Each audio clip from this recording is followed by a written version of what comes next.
stuff is a good.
Good afternoon, everybody. I'd like to welcome you to the final panel for this afternoon.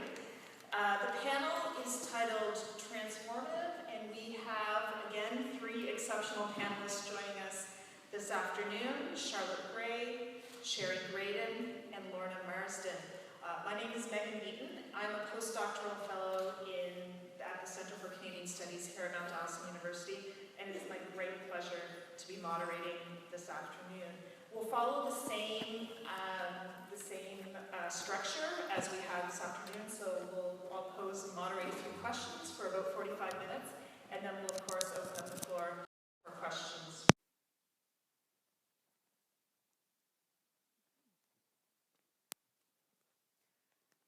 So I'd like to begin today by posing a question that we've launched. And I'd like to ask each of you to reflect for a few minutes about what the topic of this conference means for you, the idea of a public intellectual, which has come up in many of the discussions that we've had, not just this afternoon, but this morning and yesterday evening as well. So I'd like to ask you what this topic of this conference means for you. About public intellectual? Yes. I've been called far, far worse. But I have to say, when I arrived in Sackville, I would have said to you, don't ask me that question. I deny all knowledge of it. And anyway, I don't know what it means. But the discussion over this afternoon and this morning, I think, has added a lot to my understanding of how other people define the term and how the term might be defined. So in that sense, I think this has been an enormously successful conference. That's what we love to hear. I feel really grateful that the notion of public intellectual never came to my consciousness until well after I already had a public voice. And I think if I had known of public intellectuals or had been in the academy sufficiently long to feel like I had an understanding of what that was supposed to be, it might have stopped me from claiming any expertise or speaking publicly on things that I really cared about. I relate more to Mary Ebert's definition or sense of being an advocate and an activist, and so that's where I'm kind of situated. I felt enormous alienation from the term public intellectual, and I've been trying to decide why. And it wasn't till Misha was up here, and she said, instead of using the word public, she used the word audience. Because if you're not in the academy, if you're not rooted within an institution that supports your activities, so that when you're busy going out there and being intellectual, that's what you have to focus on, trying to push your ideas or the causes you believe in, or doing something purely for the intellectual merit and benefit of it. If you're out there making a living by being out there, the public that you're trying to talk to, you want people who are going to hear you. I mean, you can talk all you like, but what are they going to hear? The public that you want to have to speak to are in fact the people that you want, in my case, to buy your books, or in Misha's case, to buy tickets for her concert. And so I was thinking about, why am I still squirming on this phrase, public intellectual, and feeling the great, I'm not sure I belong here, sense. And then I realized that's why. It's problematic in all kinds of ways, as I think every single person on this stage has said. But for me, it was problematic because what I do is so different from what somebody within a university does. Mm-hmm. So we're talking very much about different kinds of platforms Yes. from which to speak. Yeah. The theme of our panel, again, is transformative. And so I'd like to follow up with some of this discussion by asking you, how has working in the public sphere transformed your work? And I'd like to open that up, quite broadly for you to think across several different angles, including what are some of the challenges working through the public sphere, working through the media, working in politics, of course. And I'd also like you, if you can, comment on what are some of the opportunities that have presented themselves throughout your work in the public sphere in myriad ways in which we define it. Absolutely. Well, I'm not sure I can quite answer that question, but let me tell you a story about a transformative moment in my life which made it possible to talk publicly. Talking publicly is something my parents would never have approved of. So it took an effort to, and I don't think I'm alone in that. When I had finished my PhD at Princeton University, I came back to Toronto, and Lynn MacDonald, who many of you know, former member of Parliament, asked me to go to a founding meeting in somebody's house of the Ontario Committee on the Status of Women. This was in response to the Royal Commission, which had come out about 18 months earlier. And I there had an experience which completely changed my life. In Flora Hogarth's sitting room, in front of the fire, was on one side Lynn MacDonald, on the other side Naomi Black, the political scientist who made it, and they were arguing about ideas. And for the first time in my life, having gone through a PhD and all the rest of it, I saw two women arguing about ideas of public policy, about the Royal Commission, which I had never seen before because they were always one woman and the rest were non-women, as we used to call them. It was absolute magic, and it made me believe that you could actually do this and contribute it publicly. I'm going to tell a story too. I was a seriously underemployed graduate student who had just abandoned my promising career with the world's largest public relations agency in 1991. And I had just joined the board of Media Watch, an organization that was working to improve the portrayal and representation of women in the media. And I had just done my first television interview as a member of the board of Media Watch, and the phone rang. And my ordinarily supportive mother was on the other end of the line, and she said, "Honey, you looked awful." For the record, I didn't look awful. I had had the flu the week before. I was a little pale. But I like to think that my mother's response was really a reflection of the fact that despite my many charms, it was maybe her first clue that I was not beauty contestant material, because the interview that I had done was about the demise of the Miss Canada beauty pageant. And my 10-second clip, which I was very proud of, having marshaled my analysis into 10 seconds, and I said that I was celebrating the demise of the Miss Canada pageant because it was essentially the human equivalent of a cow show, and so good riddance.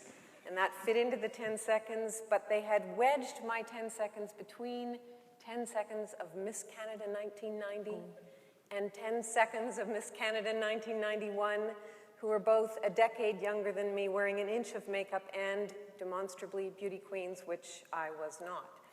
So that was my mother's context. But for me, it was a success because despite the fact that I had a lot more to say than the 10 seconds they gave me, I happened to be partnered with a man who regularly wrote opinion pieces for the newspaper, some of which I had edited and made immeasurably better, and so I realized this is not rocket science. I can do this, and so I did. I took the rest of what I had to say about the Miss Canada pageant, I channeled it into 750 words, I sent it to the Vancouver Sun, they published it, this only emboldened me. I published other op-eds, I got radio and television interviews, speaking requests, a column, regular commentary spots. Every significant career opportunity I've had in the last 25 years has come about as a result of me doing that TV interview and not looking like a beauty queen, but having something important to say. And what I discovered through all of that process was that it is a lot easier to get people to return your phone calls, to give money to your cause, or to help you make change in the world in the way that you want if you have a public profile. So the work I do now is a direct result of the demise of the Miss Canada pageant. Well, I don't want to prick your balloon, but I have to tell you that I'm on your side totally about the Miss Canada pageant. But frankly, appearance matters. I know you weren't wearing an inch of makeup, but were you wearing any makeup when you went on television? I believe I had mascara on. Well, the only woman I know who will not wear makeup when she goes on television is Chantal Hébert. And boy, I take my hat off for her, and I think she's amazing, and I wish I had the nerve to do the same thing. Because, in fact, if you are a woman in the public sphere, your appearance and the sound of your voice matters. And all our mums have phoned us and said, "Did you see me on TV?" And the first reaction is always either, "I think you should wear a different color," or "You looked really pretty. Did somebody do your hair for you?"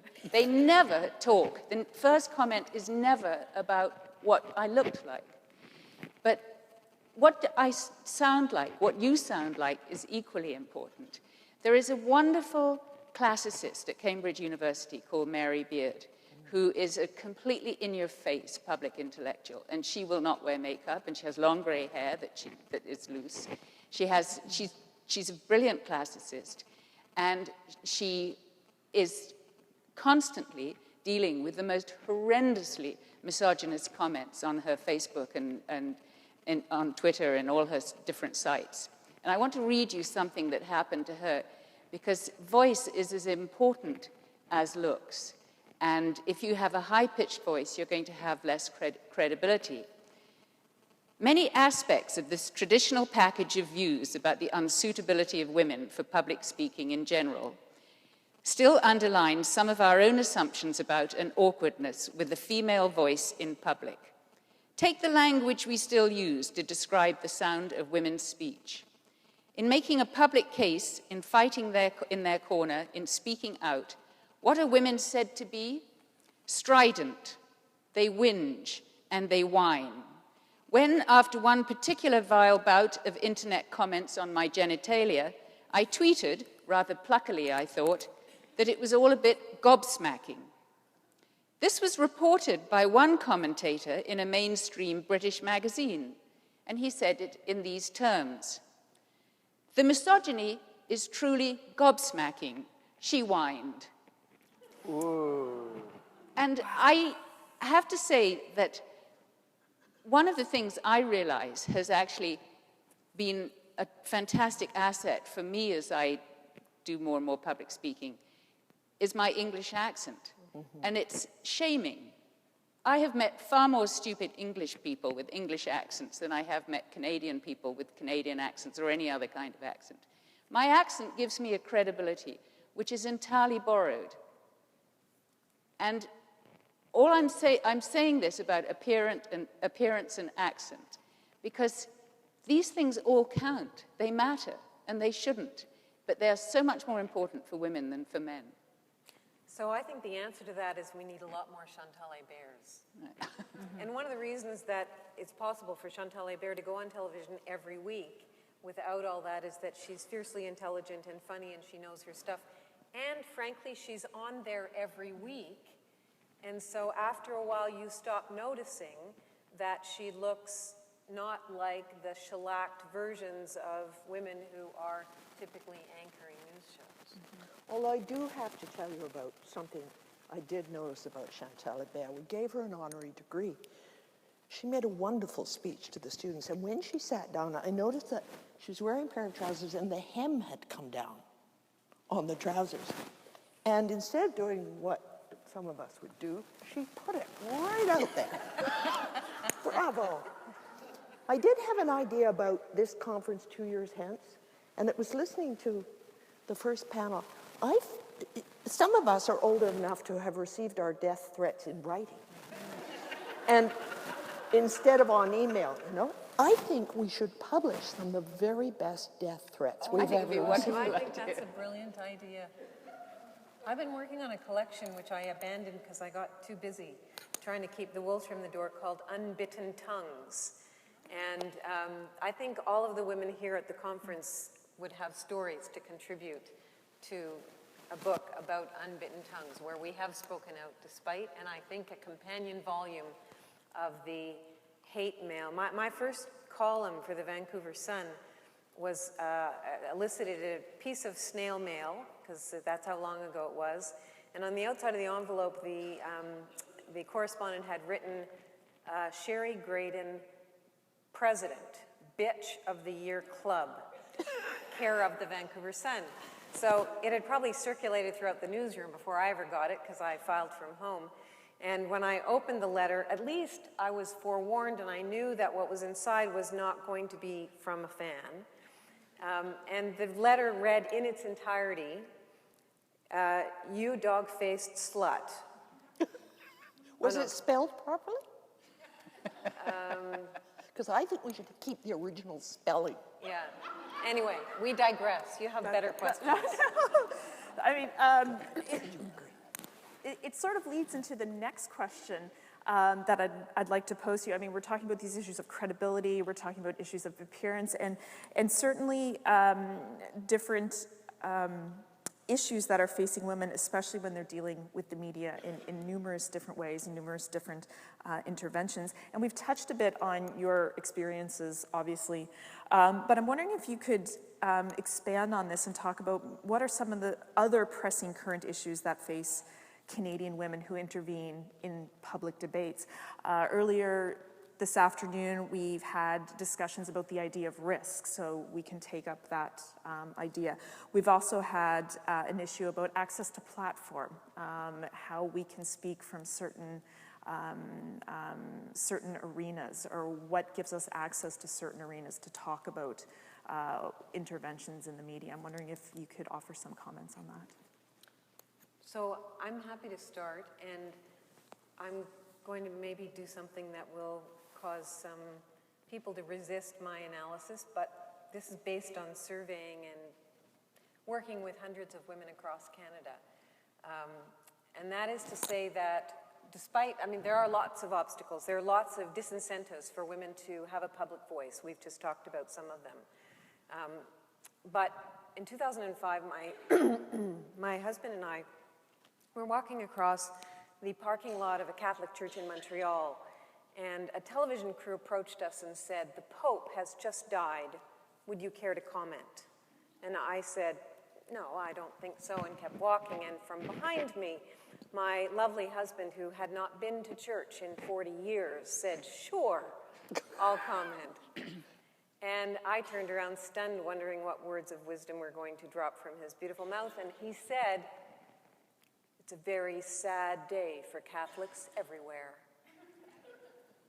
And as we continued on our walk to the old port of Montreal, I turned to him and said, "You know, honey, that was kind of obvious, wasn't it? And wouldn't it be great if the next Pope were to come up with a progressive policy on contraception that would not disenfranchise the lives of millions of impoverished Catholic women around the world?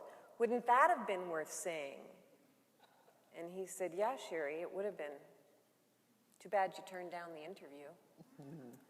And it was really too bad. They probably wouldn't have aired my comments on the national news as they did his that night, because the Pope had just died, and, you know, maybe a little time needed to lapse, but it was still a comment worth saying. And the trouble is that women much more often decline opportunities to speak to media and to speak publicly than their male counterparts.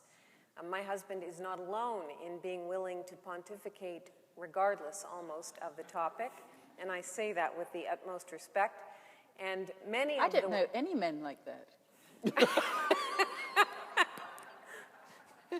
Well, in fact, journalists tell us that if you get a male source on the other end of the phone, he's likely to think in response to your call, "People pay me to talk about this stuff. I have 10 years of experience, a PhD, whatever. Of course I'll talk to you. Just try and stop me."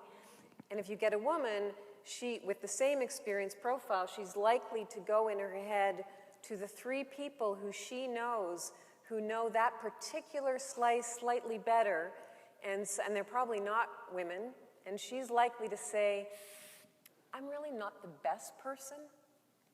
And the problem is, and this is the message of Informed Opinions, the project that I lead, is that when you as a woman say that to the male reporter or conference programmer or corporate recruiter, they're not going to go to the mythical best person, they're going to call the guy in the next office to you.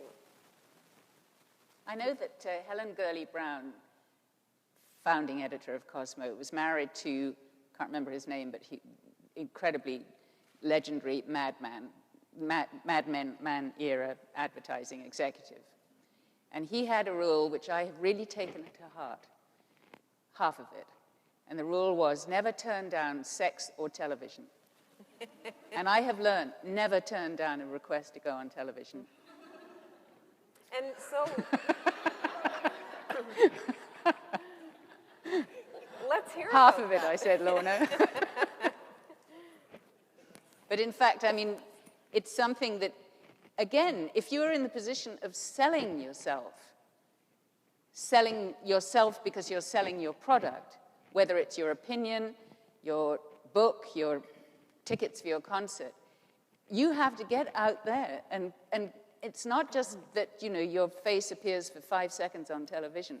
It's that you are then in the foreground for the next person who wants to ask about should we be putting all this money into the celebration of the War of 1812, or whatever it is, whatever the issue is. But because journalists I am one, and I know that you're constantly thinking, oh my God, who can I ask? Who was that person I saw on television 2 weeks ago, and she sounded all right. And you know, we were talking about public intellectuals, and we're in an academic context, and I work with lots of scholars across the country. Universities pay me to come in and train women who are expert in their fields to write op-eds like I did. And women who are employed full-time in a university don't need the exposure. They already have a salary. But what I say to them is, are you doing research or work that you think is valuable and important? And of course they all nod. And then I say, well, wouldn't it be great if more people, beyond the students in your class or the 3 people who read that academic journal, if more people understood the significance of the work that you're doing, the research that you're doing, the knowledge that you have? And here's my really big takeaway, and that is back to the Pope story, that women spend most of our adult lives either trying to avoid getting pregnant, trying to become pregnant, or dealing with the consequences, lifelong as they are, of having been pregnant. And so if we're not speaking up about the realities of our lives and the perspectives, the informed opinions that we have, given how profoundly different our daily experiences and perspectives are, we need to stop complaining about the fact that the world doesn't really work for us.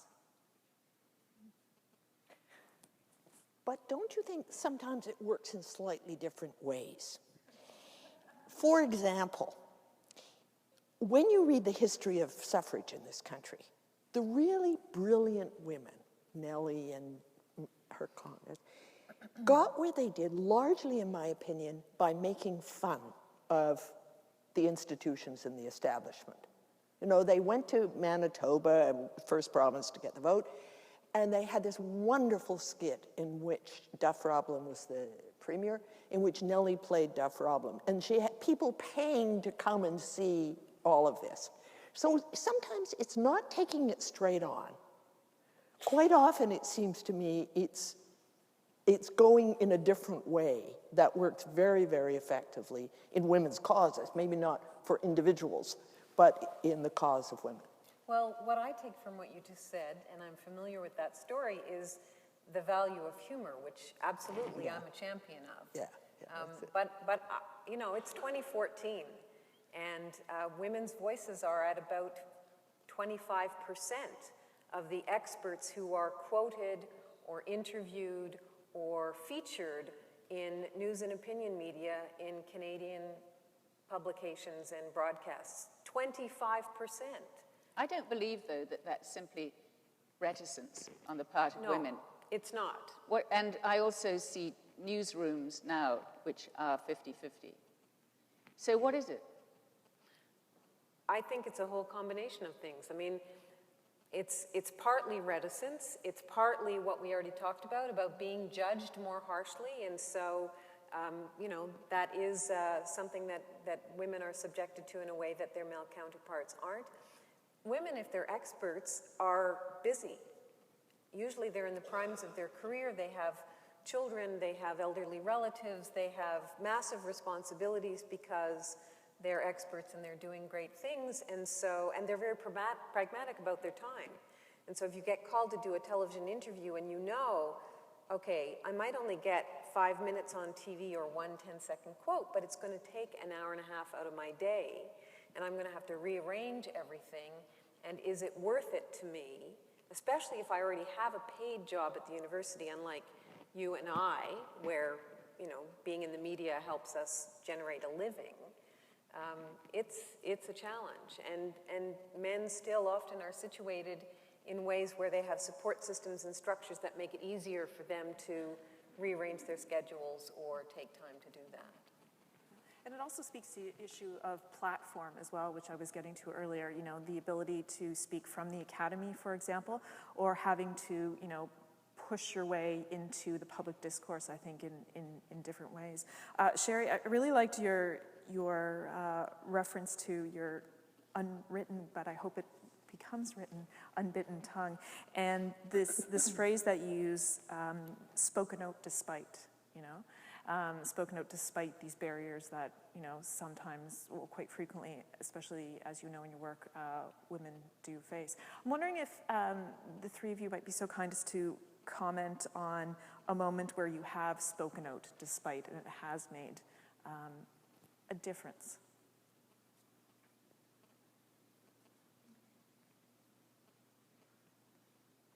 I think that one of the exercises I'm involved with at the moment, which is looking at what should be the content of the new Canadian Museum of History. I sit on a committee there. I'm the only non-academic on the committee. And there's a wide range of opinions. It's actually, for me, the most wonderful educational experience of just a wide range of opinions, also a wide range of expertise. So there's somebody who's expert in Aboriginal history, military history, LBGT history. But I find myself playing two roles on this committee. The first is doing exactly what we're here for, which is pushing back the forces of military history and bringing in the fact that there was a whole other gender that wasn't wearing uniform. But the other is popularizing. The other is saying, it's really important that these things are covered, but God, this sounds boring. I'm not sure anybody going to want to come and see it. And when you say, when you say give an instance of where you've made a difference, am I making a difference? We'll see. But I can see people listening. And ultimately, does one individual ever make that much difference? Or is it one individual who's voicing a particularly credible point of view again and again and again and again, and slowly getting the pebbles on the beach to move?